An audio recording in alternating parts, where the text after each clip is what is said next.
கோவை கரும்புக்கடை பகுதியில் இஸ்லாமிய மெட்ரிக் மேல்நிலைப்பள்ளி வளாகத்தில் பல்லாயிரக்கணக்கான இஸ்லாமியர்கள் குடும்பத்துடன் இன்று சிறப்பு தொழுகையில் ஈடுபட்டுள்ளனர். இதுகுறித்த கூடுதல் தகவலை எமது செய்தியாளர் கிருஷ்ணா வழங்க கேட்கலாம். கிருஷ்ணா, இந்த சிறப்பு தொழுகை குறித்தான கூடுதல் விவரங்களை பதிவு செய்யலாம். வணக்கம்.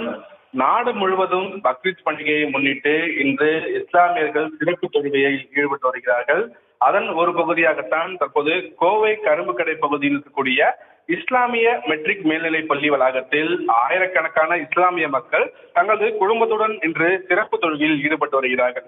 பக்ரீத் பண்டிகை இஸ்லாமியர்களின் முக்கிய பண்டிகையில் ஒன்றாக கொண்டாடப்பட்டு வருகிறது. இயன்றதை பிறருக்கு உதவ வேண்டும் என்ற உயிர் நோக்கத்தோடு இந்த பண்டிகையானது கொண்டாடப்பட்டு வருகிறது. மேலும் இஸ்லாமியர்களுக்கு 5 கடமைகளில் ஒன்றான ஹஜ் பயணமும் இந்த மாதத்தில் நடைபெற்று வருகிறது. அங்கு அவர்கள் தங்களின் தொழுகை கடமையை நிறைவேற்றுவார்கள் என்பது குறிப்பிடத்தக்கது.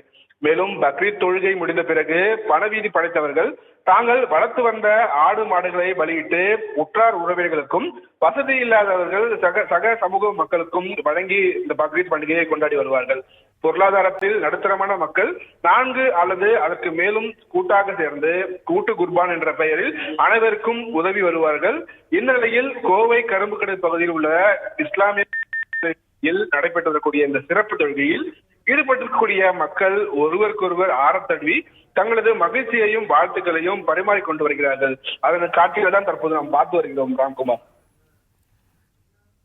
நாடு முழுவதும் பக்ரீத் பண்டிகை கோலாகலமாக கொண்டாடப்பட்டு வருகிறது. இந்த வகையில் கோவையில் நடைபெற்ற சிறப்பு தொழுகை குறித்தான தகவலை பதிவு செய்தமைக்கு நன்றி கிருஷ்ணா.